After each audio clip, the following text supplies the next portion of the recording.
Hi boys and girls, miss you guys so much. I'm glad that you are working with me today, watching my recording. I know it being at home, you may not have a schedule like you did at school, or maybe your parents, or you kind of made one for yourself, which is awesome. But I know there's still specific times that maybe you'll be watching a show, or maybe something that you're waiting to do, or maybe a certain amount of time that you put something to cook in the microwave or something in the oven. So today we're going to talk about telling time and how important it is. I want you to think of one reason why you think it might be important to know how to tell time. For example, this clock, both of these clocks, they're different. They're not what we're used to. We're used to seeing a digital clock. We pull up our phones, we pull up our iPads, we pull up our computer screens, and it tells us the time right away. Well, there might be instances where you don't have that luxury. You might not just have a digital clock in front of you, but you still have a certain time that you have to be somewhere, or you have to be ready, or you still have to know how long it takes to do something, or maybe for something to cook. So it is important that we know how to read different types of clocks as well. So this is something that I know you did in second grade, so we're just going to do a quick review, and then we're going to start talking about some new things that we're learning in third grade. So steps to telling time. So my first step, it says, label the hour and minute hand. Well, as soon as I see this clock, I see that there's two different hands, and if you notice these arrows, those tell us that those are two different hands. Well, I want you to think about what you remember from second grade and how you know which one is the hour hand and which one is the minute hand. Let you think about that for just a second. One way that I like to remember is that the smaller hand is the hour hand, just like hour has less letters than minutes. So we're gonna look for the smaller hand. That's gonna be our hour hand, and we're gonna go ahead and we're going to label it. So I notice this one is a bit smaller than this one. So I'm gonna go ahead and label, that's my hour hand. Okay, awesome. Okay, now I also need to label my minute hand. Well, if the shorter hand is my hour hand, then the longer hand must be my minute hand. So I'm gonna go ahead and label my minute hand as well. Awesome. Okay, and if you notice on my clock, I have some red circles around each number. That tells us the hour, okay? So when we're looking to see what time it is, these numbers that are circling our clock are gonna tell us what hour it might be, okay? And if you also remember, there's 24 hours in the day, but we don't have the number 24 as a time. It's not 24 o'clock. No, it's 12 o'clock. So while we have 24 hours in the day, we go around once, and that's 12 hours, and then we go again.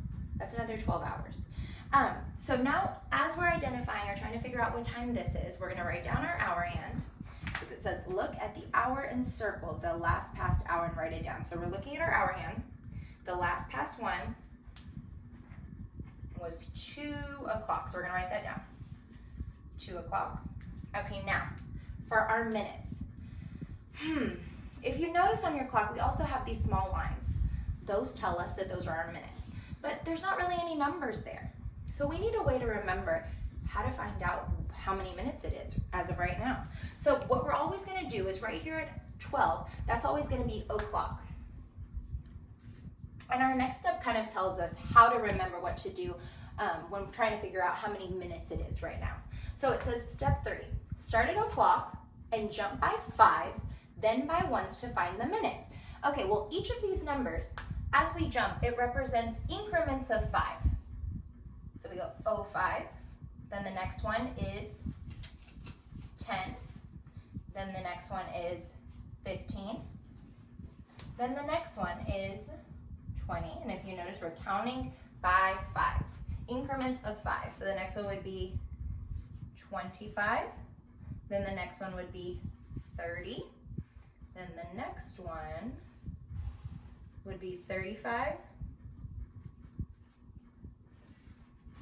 40, 45, just like counting by 5s, 50, 55, and then we wouldn't say 60, it would go to the next hour, so we would say o'clock.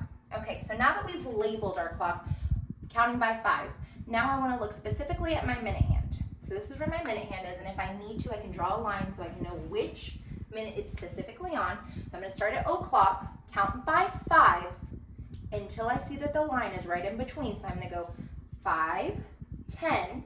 Well, I'm not gonna count another 5 to 15 because then I would pass it. So I'm gonna go back, o'clock, 5, 10, and then I'm gonna count by ones. Each of these lines in between represent ones. So I would say 10 plus 1 is 11, 12, 13, and I can even label that for myself. 11, 12, 13. So right now it is 2:13. That's how I would be able to identify what time it shows. And just a quick run through of what we just did. Just like on our steps. First, we labeled the hour and minute hand. Then we looked at the hour and circled it, the last past hour, which right here, it's in between. It looks between 2 and 3, but the last past one was 2. So we circled it and we wrote it down. Then to find out how many minutes we had, we started at o'clock, which is right at the 12, very top, that's o'clock. We count by 5, so we label our clock all the way around. Then we go back to see where it specifically is. We count by 5s, 5, 10. We didn't do 5 more because then it would have passed the minute that it's on. So we were at 10, and then we counted by ones because each of these lines in between represent ones. 10, 11, 12, 13. Awesome. So that clock shows 2:13, and hopefully this is kind of bringing back what you learned in 2nd grade, identifying times and this is an analog clock. Okay, now I want you to take a look at our next clock. This one looks a little bit different. I just want you to take the time to look at it and just kind of think about why it looks a little bit different.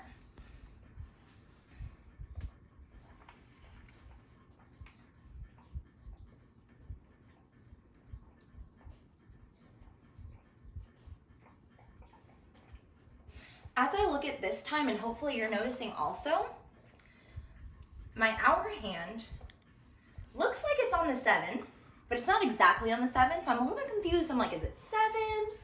Is it still 6? Well, I went ahead and I highlighted this area right here. And if we go through and we label our clock just like we did before by minutes, remember, the numbers on the clock represent the hours. Those don't tell us the minutes. We need to label our minutes. We start at the top and we say o'clock, counting by 5s. 05, 10, 15, 20, 25. And if you notice, we're counting by 5. So really, it's like each of our number times 5. 1 times 5, 5. 2 times 5, 10. 3 times 5, 15, 4 times 5, 20, 5 times 5 is 25, then 30, which is also right in the middle because there's 60 minutes in an hour, and so half of the clock would be half of 60, which is 30. 35, 40, 45, 50, 55, and we don't say 60, we say o'clock. So that would be the next hour once it passed again. Okay, well, if you notice, I went ahead and I shaded this region and I put a little asterisk right here. That means this is important. If the minute hand is in the danger zone, that's what we call it. And I want you to think about why it would be in the danger zone. Why is danger zone? And I like to say danger zone because the hour hand looks like it could be on the next hour, but we're not really sure. So it's like, danger, is it the next hour or is it not? So I'm not quite sure. But if the minute hand is in the danger zone, shade the zone in, which is in between 40 and o'clock, shade in the zone and then go back an hour, okay? Now, so we're gonna go through and we're gonna do our same steps that we did before. We're gonna label our hour and minute hand. Hour is going to be the shorter hand because hour has less letters than minutes. Shorter hand. I'm going to write it down. Well, this was the one that we were kind of confused by. It's not exactly on the 7 yet. That means it hasn't passed it. It hasn't got there. So look at the hour and circle the last past hour. And if it's in the danger zone, that's specifically telling you it's not that time yet. It's not 7 o'clock just yet. It looks like it might be because the minute hand is in this zone, but really it hasn't gotten to that hour yet. It's actually 6 o'clock. Shade in the zone, go back an hour, that's what we did. So we're gonna go ahead and write down 6 o'clock. Okay, now we're gonna label our minutes, the longer hand. Okay, now we're gonna start at o'clock.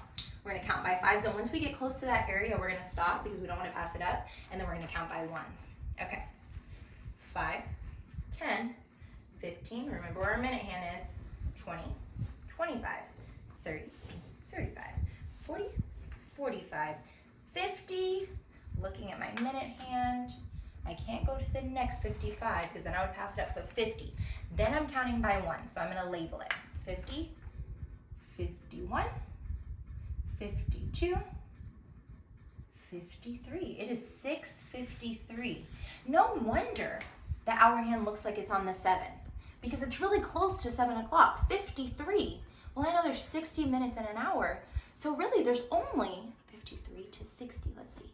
53, 54, 55, 56, 57, 58, 59 o'clock. There's only 7 more minutes until 7 o'clock, and that's why it looks so close, because in 7 more minutes, it will be 7 o'clock. I hope this is a helpful video for you guys at home. If you have any questions, let your teacher know. This is all about telling time.